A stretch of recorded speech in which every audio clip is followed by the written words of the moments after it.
मूल बांके बिहारी लाल की जय। जय श्री कृष्णा, जय श्री राधे। नमो भगवते तुभ्यं वासुदेवाय धीमहि प्रद्युम्नाय अनिरुद्धाय नमः संकर्षणाय च। आज आपको बताएंगे भव सागर से पार होने का रास्ता। भव संसार को बोला जाता है, सागर होता है समुद्र। तो संसार सागर से पार होने का रास्ता श्रीमद् भागवत 18 पुराणों में सर्वश्रेष्ठ महापुराण माना गया है। व्युत्पत्ति के अनुसार भागवत का एक अर्थ है भगवता इदम भागवतम, जो भगवान का है उसे भागवत कहते हैं। भागवत भगवान का स्वरूप है। भगवान श्री कृष्ण और भागवत का एक है। दूसरा अर्थ है भगवान के स्वरूप को दिखाने वाला जो शास्त्र है वह भागवत है। तीसरा अर्थ है भगवता अयम भागवता, जो व्यक्ति भगवान का बन जाता है उसे भी भागवत कहते हैं। अतः भागवत का अर्थ होता है भगवान का भक्त। अब यह हुआ कि भगवत तत्व उसे जानने का साधन और उसे जानने वाला व्यक्ति सभी भागवत कहलाते हैं। भागवत का एक और अर्थ होता है भा माने प्रकाश, चैतन्य, ज्ञान स्वरूप। यह परमात्मा का स्वरूप है।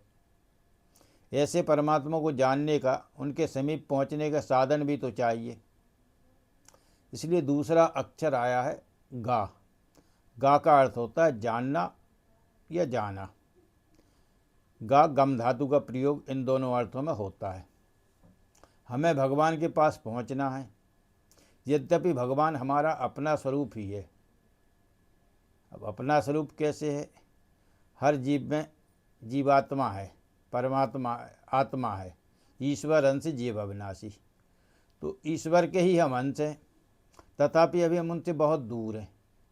अब बीच में क्या आता है? भव सागर, समुद्र, संसार सागर। अब ऐसे लगता है कि इस किनारे भगवान है और दूसरे किनारे पर भगवान, हम इस किनारे पे, भगवान दूसरे किनारे पे। बीच में एक आता है विशाल सागर। विशाल सागर को हम ये कह सकते हैं कि ये माया का सागर। माया बुरी नहीं, भगवान की ही माया है, माया बुरी नहीं है। लेकिन माया से पार पाता है आदमी जब भगवान के पास पहुंचता है। तो भगवान के पास पहुंचने के लिए साधन चाहिए। अब वैसे आज के परिप्रेक्ष्य में देखा जाए तो मंदिर में जो व्यवस्थाएं हैं ना, उसमें आप एक उदाहरण के तौर पर ले सकते हैं। इसका कहने का तात्पर्य कुछ और नहीं है, गलत कहना नहीं चाहता, लेकिन मैंने जो परिदृश्य देखा मंदिर में, आजकल क्या है, भगवान पे कम ध्यान दिया जाता है, दान पात्रों पे ज़्यादा ध्यान दिया जाता है।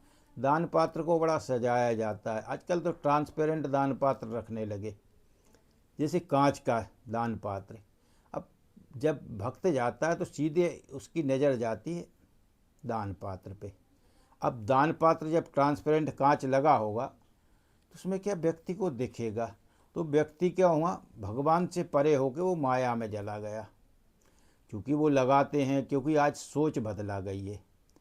हम लोग क्या है, आध्यात्म में जाना नहीं चाहते, सिर्फ माया में लगे हुए लोग हैं। माया पैसे के लिए ही हर आदमी दौड़ लगा रहा है। और मंदिर में भी ऐसी व्यवस्था है, मैंने देखा है सन 2005 तक मंदिर में साइड में मैंने दान पेटियाँ देखी थी। आज मैं जब भी किसी मंदिर में जाता हूँ तो भगवान के एकदम सामने पहले दान पेटी मिलेगी आपको, इसके बाद भगवान के दर्शन होंगे। साइड में रखोगे भाई, जब भी चढ़ोतरी होगी।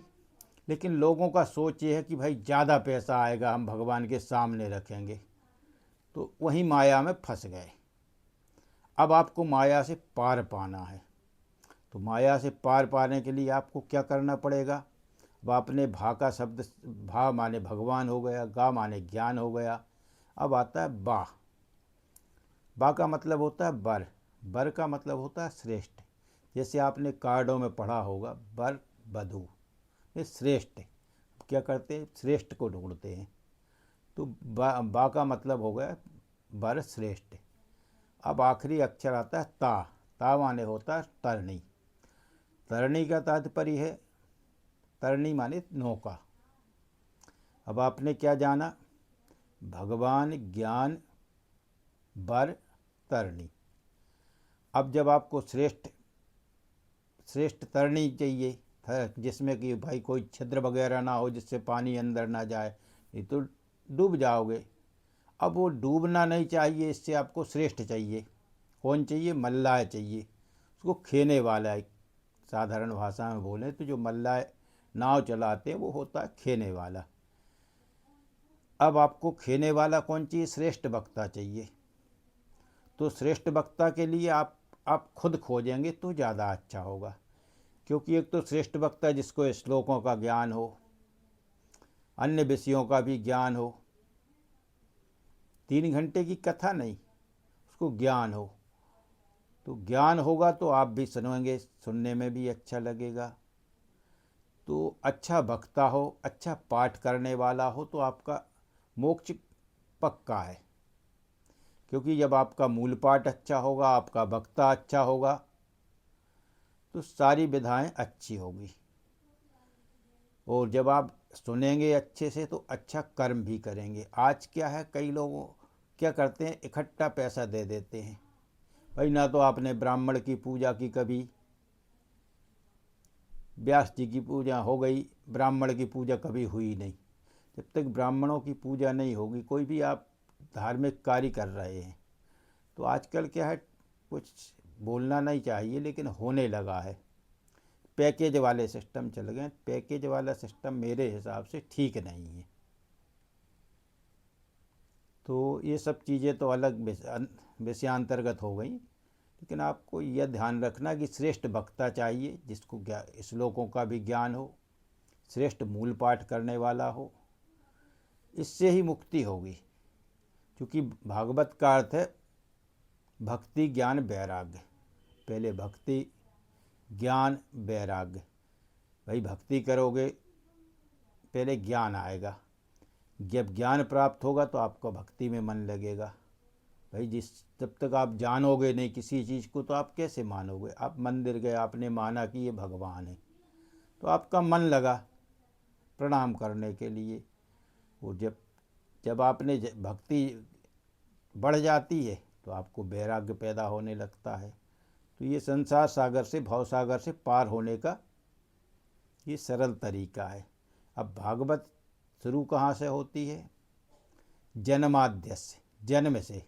जन्माद्यस्य तोन बयादि तरतश्चार्थिस पिज्ञासुर तेने ब्रह्म हृदय आदि कवे मोहयंती यत सूर्य तेजो बारी मृदाम यथा विनिमयो यत्र त्रिसर्गो मिषा धामना स्वयं सदा निरस्त कोयकम सत्यम परम धीमहि। अब श्लोक क्या कह रहा है? पहले भी मैं था, बीच में भी हूँ और आखिरी में भी हूँ।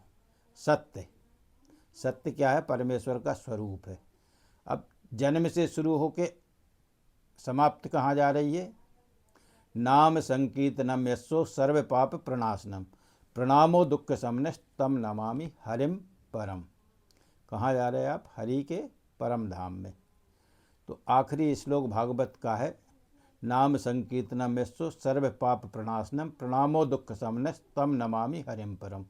हरि पद को प्राप्त हो रहे आप, हरि परम, हरि पद को प्राप्त हो रहे। तो जन्म से हरि पद को प्राप्त होना, इस प्रकार से आप चिंतन करें, मनन करें तो आप भवसागर से पार हो जाएंगे, ये निश्चित है। जय श्री कृष्णा, जय श्री राधे।